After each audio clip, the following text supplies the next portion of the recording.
Hi all. ഇന്നത്തെ വീഡിയോയിൽ നമ്മൾ ഒരു ഫാലസിയാണ് നോക്കുന്നത്, ഒരു ബയാസ്. എന്താണ് സങ്ക് കോസ്റ്റ് ബയാസ് അല്ലെങ്കിൽ സങ്ക് കോസ്റ്റ് ഫാലസി? നമ്മൾ ഒരു കാര്യത്തിൽ ഹെവിലി ഇൻവെസ്റ്റ് ചെയ്തു, ടൈം ഇൻവെസ്റ്റ് ചെയ്തിട്ടുണ്ടാവും, മണി ഇൻവെസ്റ്റ് ചെയ്തിട്ടുണ്ടാവും, അല്ലെങ്കിൽ നമ്മളെ ഇമോഷണൽ എനർജി അല്ലെങ്കിൽ എഫേർട്ട് ഇൻവെസ്റ്റ് ചെയ്തിട്ടുണ്ടാവും. എന്നിട്ട് അത് സക്സസ് ആയിട്ടില്ല, എന്നാലും അതിൽ കണ്ടിന്യൂ ചെയ്യാനുള്ള നമ്മളൊരു ടെൻഡൻസി ഉണ്ട്. അതാണ് സങ്ക് കോസ്റ്റ് ബയാസ് അല്ലെങ്കിൽ സങ്ക് കോസ്റ്റ് ഫാലസി എന്ന് പറയപ്പെടുന്നത്. ഞാനൊരു എക്സാമ്പിൾ വെച്ചിട്ട് എക്സ്പ്ലെയിൻ ചെയ്യാം. നമ്മളൊരു ഫുട്ബോൾ മാച്ചിന് ടിക്കറ്റ് എടുത്തു. അതിന് ഒരു 500 രൂപേൻ്റെ ടിക്കറ്റ് എടുത്തു മാച്ച് കാണാൻ വേണ്ടിയിട്ട്. നമ്മൾ മാച്ച് എക്സൈറ്റഡ് ആണ്, നമ്മളെ ഫാനായിട്ടുള്ള ടീമാണ് കളിക്കാൻ വരുന്നത്.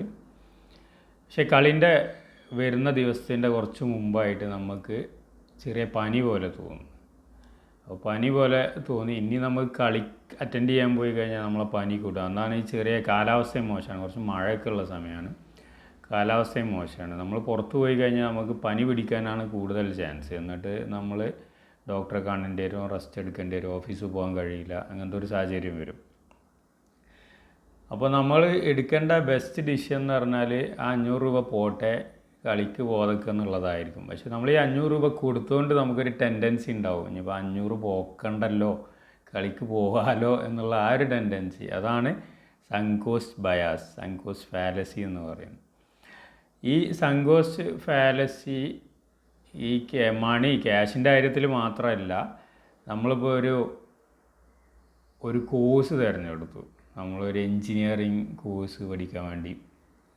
നമ്മളെ വീട്ടുകാരെ നിർബന്ധത്തിനോ അല്ലെങ്കിൽ ഒരു ഹേർഡ് മെൻറ്റാലിറ്റിയിൽ എല്ലാവരും എൻജിനീയറിങ്ങിനാണ് പോകുന്നത്, അപ്പോൾ നമ്മളും എൻജിനീയറിങ്ങിന് പോയി. പക്ഷേ 1-2 വർഷം കഴിഞ്ഞപ്പോൾ തന്നെ നമുക്ക് മനസ്സിലായി നമുക്ക് എൻജിനീയറിങ് സ്യൂട്ടാവില്ല, അല്ലെങ്കിൽ നമുക്ക് ഈ കോഴ്സ് സ്യൂട്ടാവില്ല എന്നുള്ളത്. എന്നാലും നമ്മൾ ആ 2 വർഷം അതിൽ സ്പെൻഡ് ചെയ്തുകൊണ്ട് നമുക്കൊരു ടെൻഡൻസി ഉണ്ടാവും ഇതൊന്ന് കംപ്ലീറ്റ് ചെയ്യുക.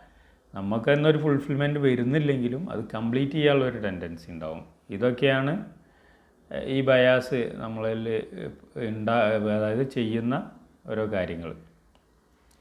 പിന്നെ ഇൻവെസ്റ്റ്മെൻറ്റിലും വരാം. ഇൻവെസ്റ്റ്മെൻറ്റിൽ എന്ന് വെച്ചാൽ നമ്മളൊരു സ്റ്റോക്ക് വാങ്ങിച്ചു, അല്ലെങ്കിൽ ഒരു റിയൽ എസ്റ്റേറ്റ് പ്രോപ്പർട്ടി വാങ്ങിച്ചു. എന്നിട്ട് അത് നഷ്ടമാണെന്ന് നമുക്കൊരു മനസ്സിലായി, എന്നാലും നമ്മൾ ഒരുപാട് മണി ഓൾറെഡി സ്പെൻഡ് ചെയ്തതാണ്. അപ്പോൾ ഒന്നുകിൽ അത് ഹോൾഡ് ചെയ്യാനുള്ളത്, ഒരു ടൈമിൽ ഇത് താഴോട്ട് പോവുകയാണ്, അപ്പോൾ സ്വിറ്റ് ഒഴിവാക്കാൻ മനസ്സ് സമ്മതിക്കുന്നില്ല, അല്ലെങ്കിൽ നമ്മൾ പിന്നെ അതിൽ സ്പെൻഡ് ചെയ്തുകൊണ്ടിരിക്കുക, കൂടുതൽ സ്റ്റോക്കുകൾ വാങ്ങിക്കുക, അത് താഴെ പോകുന്നതിനനുസരിച്ച്. അപ്പോൾ സങ്ക് കോസ്റ്റ് ബയാസ് എല്ലാ മേഖലയിലും, ഇൻവെസ്റ്റ്മെൻറ്റിൽ, പിന്നെ നമ്മളെ റിലേഷൻഷിപ്സിൽ എഫക്റ്റ് ചെയ്യാം.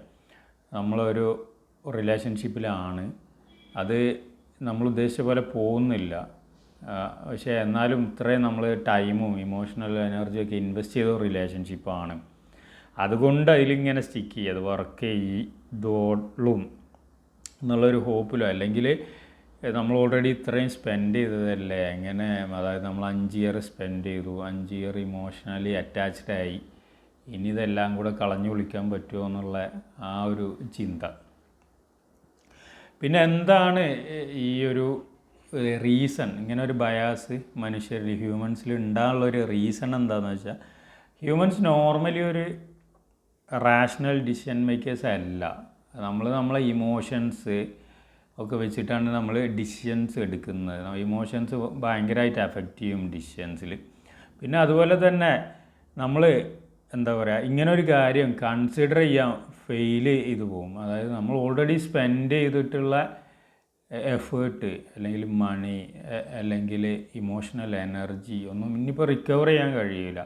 ഇപ്പോഴത്തെ സാഹചര്യത്തിൽ ഏറ്റവും നല്ല ഡിസിഷൻ എന്ന് പറഞ്ഞാൽ നമ്മളിപ്പോൾ എടുക്കുന്ന ഡിസിഷനാണ്. അതായത് ഫ്യൂച്ചർ കോസ്റ്റ് അല്ലെങ്കിൽ ഫ്യൂച്ചർ ബെനിഫിറ്റ്സ് എന്തായിരിക്കും എന്ന് അസ്യൂം ചെയ്തിട്ട് എടുക്കുന്ന ഡിസിഷൻസ്, അല്ലെങ്കിൽ അത് കാൽക്കുലേറ്റ് ചെയ്ത് എടുക്കുന്ന ഡിസിഷൻസാണ് നല്ലത്. അല്ലാതെ പാസ്റ്റിൽ ഓൾറെഡി നമ്മൾ സ്പെൻഡ് ചെയ്ത എഫർട്ട് വെച്ചിട്ട് ഒരു ഡിസിഷൻ എടുത്താൽ അത് ഒരു ഒപ്റ്റിമൽ ഡിസിഷൻ ആവില്ല, ഒരു സബ് ഒപ്റ്റിമൽ ഡിസിഷൻ ആയിരിക്കും.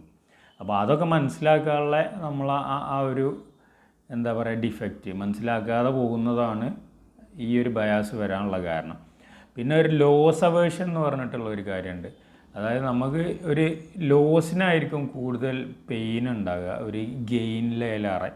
അപ്പോൾ നമ്മൾ ഇത്രയും എമൗണ്ട് ലോസായിപ്പോയി, അല്ലെങ്കിൽ ഇത്രയും എഫർട്ട് ലോസായിപ്പോയി, ഇത്രയും ടൈം ലോസായിപ്പോയി എന്ന് ചിന്തിക്കുമ്പോൾ നമുക്ക് ആ ലോസിനോടൊരു അറ്റാച്ച്മെൻ്റ് ഉണ്ടാവും. ആ ലോസ് ആയല്ലോ, അപ്പോൾ ആ ഒരു അറ്റാച്ച്മെൻറ്റും ഇങ്ങനത്തെ ഡിസിഷൻസ് എടുക്കാൻ നമ്മളെ എന്താ പറയുക പ്രേരിപ്പിക്കും.